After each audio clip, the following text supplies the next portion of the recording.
outros vídeos, espero que tenham assistido, ficarão sabendo de que são 3 cartas que eu tiro aqui. É uma leitura intuitiva, sensitiva, com as cartas do tarô, falando sobre as perspectivas agora em dezembro. As previsões são para dezembro de 2022 para o signo de Leão. Então vão ser tiradas aqui 3 cartas. A primeira carta eu vou falar do lado material, que fala tanto do financeiro quanto de saúde, da vitalidade da pessoa, do lado físico, né? Dinheiro e a estrutura física. Depois, na segunda carta, a gente vai falar sobre as questões emocionais, principalmente com enfoque no lado afetivo, no lado amoroso, né? Então, eu vou abordar o lado amoroso do leonino agora no mês de dezembro. E por fim, a última carta, ela vai fazer uma síntese, eu vou falar uma geral das perspectivas, vai meio juntar as 2 previsões anteriores, e posso falar algo do espiritual também, do mental, mais refinado. Bom, estou esquecendo de acender aqui uma das luzes aqui. Deixa eu me adiantar aqui. E acender uma das luzes aqui. Assim, divino. Bom, voltando aqui, depois de mais uma iluminação aqui. Bom, vamos lá para as previsões para os leoninos, né? Então, eu vou tirar 3 cartas. Baralho novo é sempre, né? Você tenta aqui, ele não está com encaixe legal ainda para juntar as cartas. Você vai aqui, ele está super escorregadio, nada como um baralhinho velho. Eu tenho assim uma porção de baralhos velhos aqui, né? São 34 anos que eu tô na ativa e fazendo leituras. Bom, então, sem mais delongas, vamos para famigerada tirada de 3 cartas. Então, pro material, pro emocional e a síntese aqui, o espiritual, a síntese das perspectivas aqui para o signo de Leão para dezembro agora, 2022. Então, a primeira carta que saiu, o Rei de Paus. A segunda carta, o 2 de Espadas. E a terceira carta, o 5 de Ouros. Então, o Rei de Paus é o aventureiro, né? Até agora tem uma propaganda com Almir Klink, né? Dizendo de que sempre foi chamado de aventureiro, mas nunca foi um aventureiro, porque tudo é muito planejado, todas as viagens dele com família são super planejadas. E o Rei de Paus é um estrategista, né? O Rei de Paus é o rei da estratégia. Paus tem relação com o elemento fogo. O elemento fogo tem a ver com iniciativas, com empreitadas, com empreendedorismo, né? E o Rei de Paus seria o do top disso, né?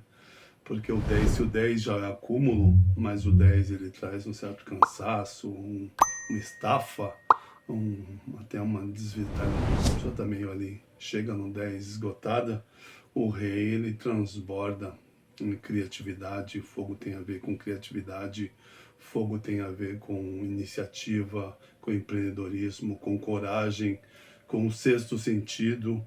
então traz liderança. Então é uma carta que sugere a ideia de que uma promoção, crescimento profissional para a pessoa nesse período, né? O leonino vai estar aqui muito leão, muito capaz de gerir, né?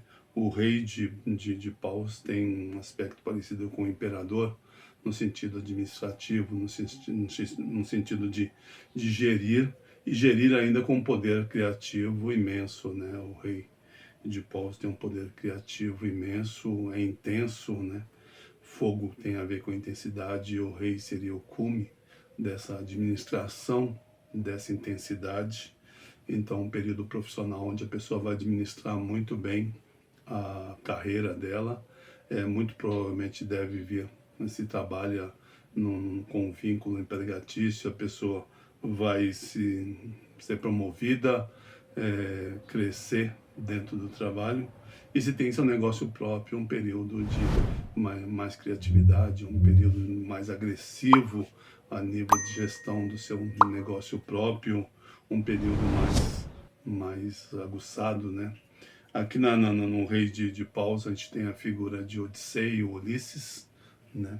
E Ulisses era o estrategista que ajudou Agamenon a finalmente, depois de 10 anos, a derrubar Troia, né? Porque Troia era uma ilha, uma das ilhas gregas, ficava numa das ilhas gregas e Agamenon fez tudo errado, e quem teve que gestar os erros de Agamenon foi Ulisses, né?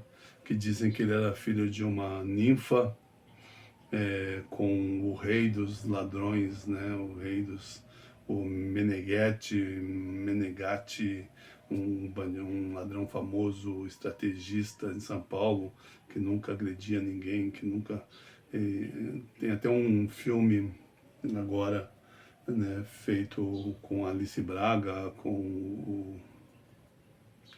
que não está no Netflix, né, que conta as aventuras no Rio de Janeiro de um bandido que era um estrategista, né? E o Caio Brat faz o papel de delegado que acabou trazendo da França o sistema de digitais, né, de análise digitais, com o Vladimir Bricha, que faz o papel, né, desse bandido estrategista que nunca agredia ninguém, era famoso por fazer roubos nos hotéis, né?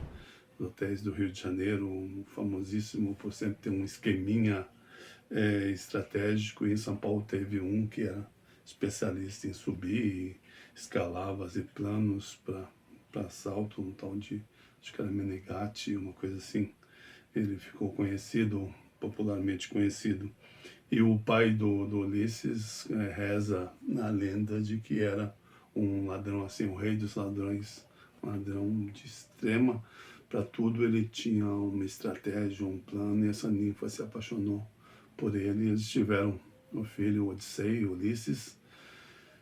E Ulisses é o cara que sempre foi o estrategista aí de todo o esquema para derrubar a poderosa Troia e tal, né? E do qual Agamenon não, ele inventou que estava louco, né? Para poder, que ele tinha ficado louco, o filho dele tinha acabado de nascer, ele é apaixonado ali pela sua Penélope, e ele inventou que estava louco, começou a comer terra, começou a correr pelo campo, louco, e Agamenon ameaçou de matar a criança recém-nascida, e aí a sanidade dele voltou, porque era tudo só uma encenação, e ele foi convocado. Ele não queria ir para a Batalha de Troia, mas foi convocado meio à força, e teve que participar. Ele é um estrategista, e o rei de paus é o rei da estratégia, da astúcia, do planejamento, da intensidade, da criatividade, mas tem muito poder criativo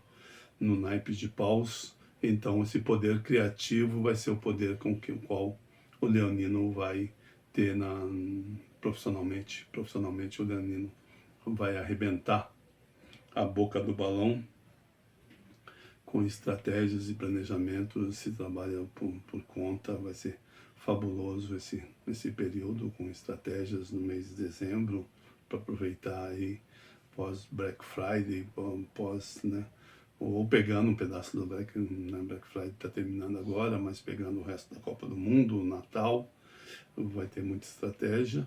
E para aquele que trabalha com vínculo e tal, ele possibilidade de crescimento, um contrato de trabalho, possibilidade de crescimento, de promoção, de estrategicamente está muito favorável para as questões ligadas a trabalho e, consequentemente, para melhorar a bufunfa, melhorar o recebimento de dinheiro. E aí a gente tem o 2 de espadas aqui no plano afetivo. Para o leonino, 2 de espadas, o 2, né, eu sempre expliquei na tirada anterior, de que era dúvida, um impasse e tal, né? De novo sai o 2 de espadas aqui, um baralho diferente, né? O 2 de espadas sai mostrando o conflito, um conflito de relação, dificuldade para assumir um relacionamento em dúvida, né? A gente tem aqui Agamenon e sua esposa, que tem um nome complicadíssimo, Clincinestra, um nome complicadíssimo, né? O filho de Agamenon aqui no meio desse impasse, o 2 sempre dando essa ideia da dualidade, da dúvida, do impasse, daquilo que ainda está sendo interiorizado, que está sendo trabalhado de forma interior. Então, dúvidas, impasses, por perspectiva pode gerar um 3, né? Que o 3 de espadas, ou um 5 de espadas, que levaria a uma separação, uma pessoa muito em dúvida se fica ou não fica num relacionamento. Essa mesma carta saiu para um baralho diferente. Ontem, quando eu tirei para os cancerianos, que eu falei sobre dúvida, falei sobre impasse, falei sobre ficar muretando demais, ficar em cima do muro. E aqui a gente tem um 2 de espadas, a dúvida mental, né? A mente atrapalhando e impedindo uma entrega plena afetiva, uma entrega plena sentimental, né? A razão atrapalhando assuntos do coração, a razão invadindo assuntos do coração, e a razão é como óleo na água, né? Não consegue se fundir com a água, fica ali, né? Não se mistura, né? As moléculas do óleo não se misturam com as moléculas da água.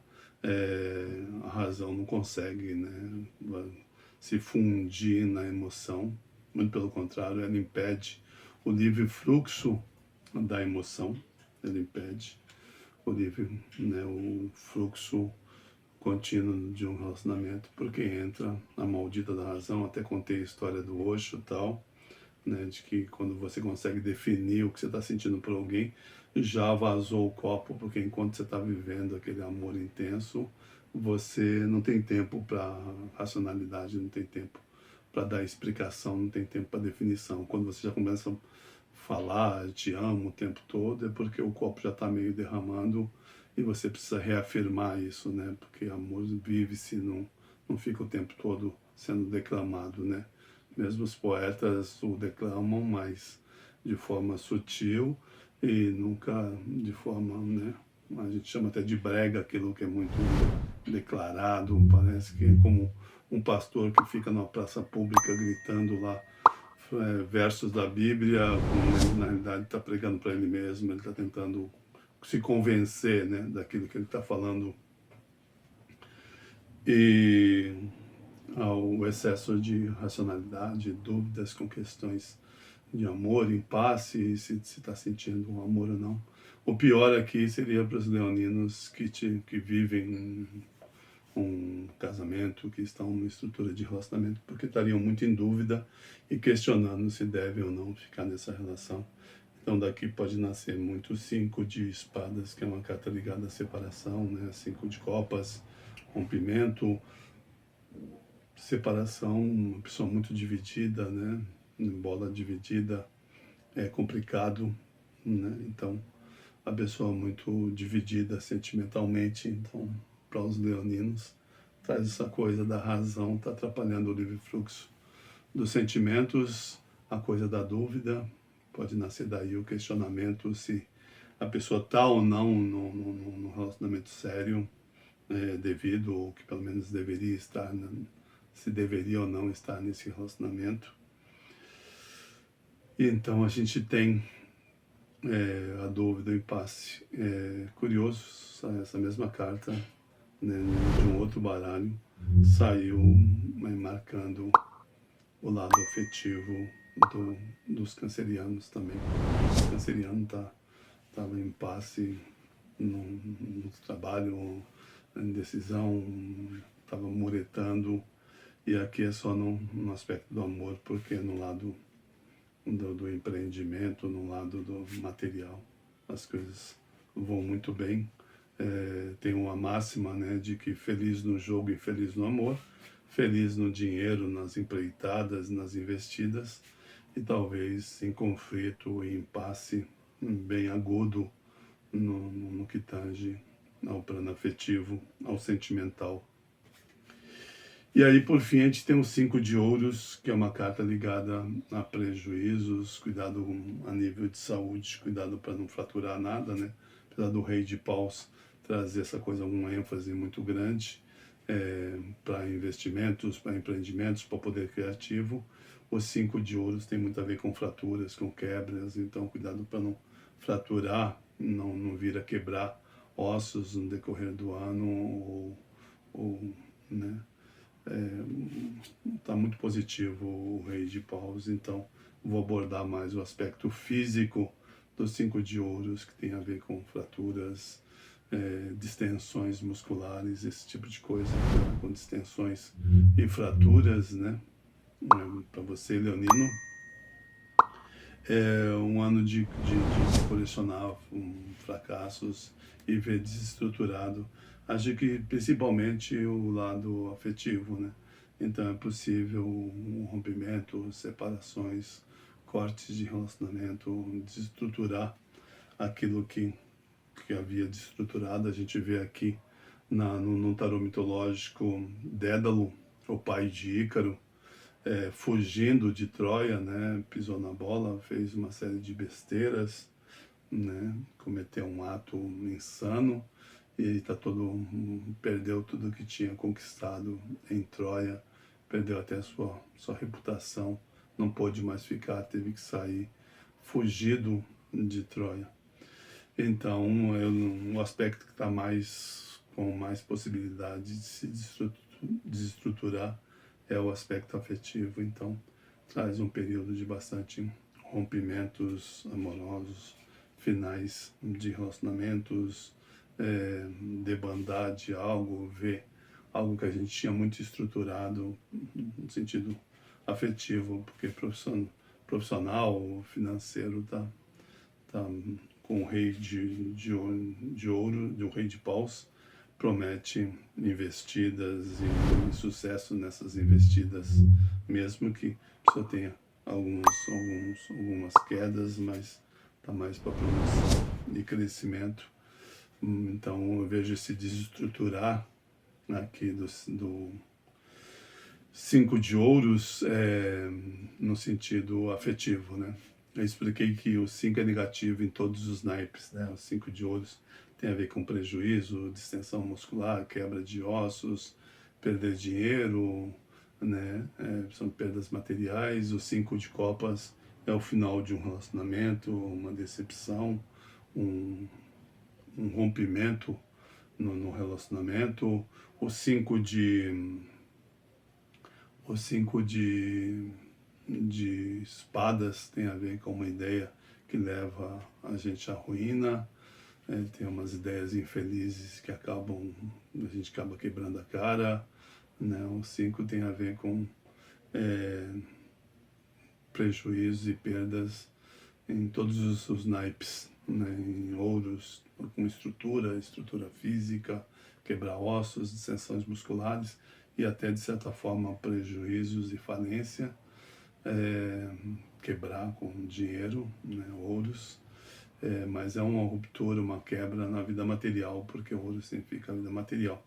E aonde puxa mais, né, para isso é um lado afetivo. Então pode haver muitas estruturações de relacionamentos, separações, rupturas nesse período, né?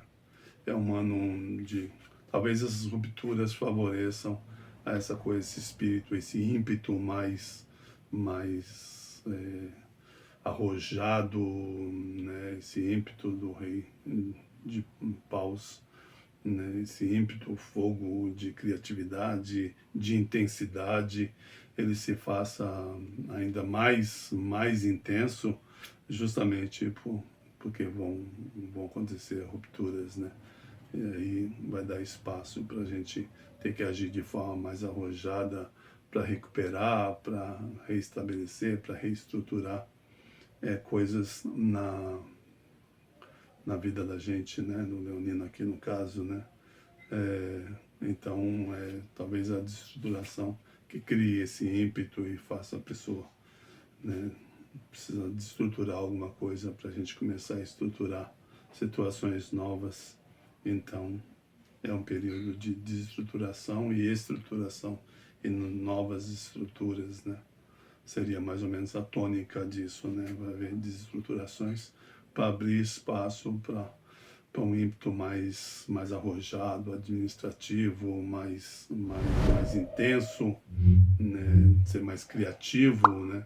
Para escapar de uma para escapar de uma quebradeira, de um período de ruptura, de um rompimento de um casamento. Aí a gente põe a energia da gente toda no profissional, uma vez de que está colapsando o lado afetivo, o lado emocional da gente, a gente bota toda a energia da gente criativa no trabalho, e por isso esse ímpeto mais arrojado e essa possibilidade de gerir bem melhor a nossa vida profissional.